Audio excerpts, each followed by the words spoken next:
Boys and girls are different. I'm just going to state it up front. I know some people would disagree with me, but there are many, many reasons why we can very emphatically say that boys and girls are not the same. They don't learn the same.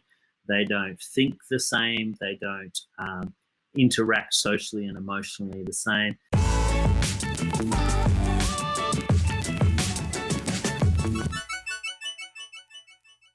This episode's brought to you by the Behavior Management Blueprint, which is my free ebook and video course that will teach you the 5 fundamentals of behavior management. So you can get that for free by clicking the link in the description. Now, if you're familiar with the movie Kindergarten Cop, you'll understand where that little speech bubble comes from. But the reality is they learn differently, they develop differently. And we have to know what those differences are and understand those differences if we're going to effectively teach them to their specific strengths and weaknesses. Michael Gruen, who is a researcher in the field of boys' education, he identifies as many as 100 significant differences in the way girls and boys learn. And what he says is these differences are not just cultural or structural. They're actually biological, neurological, and sociological. So we're not just talking about the environments that boys are raised in, the old question of nurture versus nature. We're talking about the way boys are hardwired to develop and to think and to interact. And so we need to delve a little bit into that. And we're going to do a little bit of that tonight and look at some of the ways that boys are different. We're not going to go through all 100, but we will certainly dig a bit beneath the surface on that. All right. So let's start with the brain and how boys' brains develop. Because when I first learned this about boys, it really made the light bulb come on for me. When I started to understand the differences in the way boys and girls' brains develop, I started to realize why so many of them behave the way they behave. Now, one of the key things that we have to note is that when a baby is formed in utero, I've just lost my PowerPoint, I apologize. Here we go. When a baby is formed in utero, the template that all babies' brains start with is actually the template that becomes the girl's brain. The girl's brain has a very high level of interconnectivity between hemispheres. And the hemispheres talk to each other very readily and very rapidly. But at about 26 weeks, something very profound happens with boys. At 26 weeks, the hormones that determine male biology sever up to 25% of that interconnectivity between right and left hemispheres of the male brain. So essentially, the male brain rewires itself to function with less interconnectivity. What actually happens is in utero, before boys are born, biological boys' brains are rewired to process information differently to girls. What ends up happening is their intraconnectivity within each hemisphere actually increases and the interconnectivity decreases.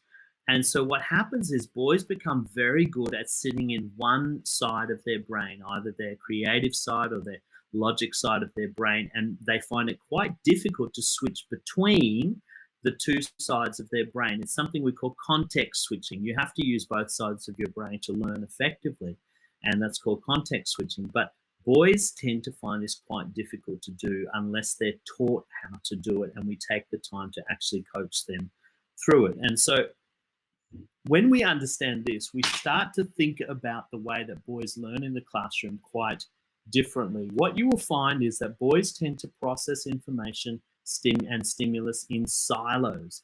They will tend to do one thing at a time. They don't tend to do multiple things all at once. You've probably heard the adage that women multitask better than men. Well, what's actually happening, nobody actually multitasks. Our brain works sequentially. But what happens is women can switch between left and right sides of their brain very rapidly. And so it gives the impression that they can keep multiple tasks running at once. Whereas boys, because it takes time for them to switch between left and right brain, tend to process things in a very linear fashion. They don't like to be given too many pieces of information at once, and they tend not to take in too many pieces at once. Ladies, if you've ever spoken to your husband or your significant other while he's watching the footy and you've said something like, "Can you take the garbage out?" and he's grunted at you and nodded his head, but then 2 hours later the garbage is still sitting in the bin, well, this is why.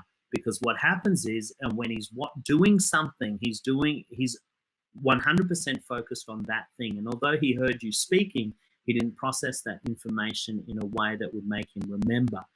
And so what has to happen is with boys, a lot of the time when you give them instructions or when you give them information, you have to ensure that they're not doing another task at the same time, or that they're not processing other information at the same time, because they would tend to only hear one set of instructions or information. They tend to be very task oriented or focused on one task at a time. And so, if you've ever had a boy that you ask them to stop and they say, "Hang on a second, I'm not finished," and they keep on working beyond the point where you want to stop the task. This is why, because they need time to start and stop and switch between tasks. And so things like giving them wind-up time, giving them a 5-minute warning is really helpful for a boy, because it will help them to prepare themselves for that shutdown on that task and start up on a new task. Girls tend to process information across both hemispheres evenly and very rapidly, and they tend to be able to factor in multiple flows of information at once. And so this, for girls in the classroom, poses a distinct advantage, because the type of learning we do in classroom now, which is very interactive learning, it's investigative learning, requires you to switch between your rational, logical thinking parts of your brain and your creative and your intuitive sides of your brain back and forth. That's that context switching I mentioned. And if you don't do that well, what you can do is you can get left behind, or you can miss aspects of the full picture. And so what you'll find is we have to take time to explain this to boys and help them to understand their brains, and help them to understand that this part of the task requires you to think creatively. This part of the task requires you to think logically, and help them to understand the difference between the two. I hope that was really helpful. If you've enjoyed this and you'd like to go deeper, check out some of our online courses. Behaviour Management Essentials and Understanding and Educating Boys are both available on karmaclassrooms.today/online, and you can see that link down in the description.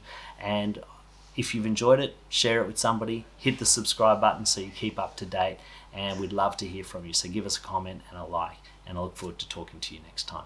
I'm Tarun Stevenson for Karma Classrooms.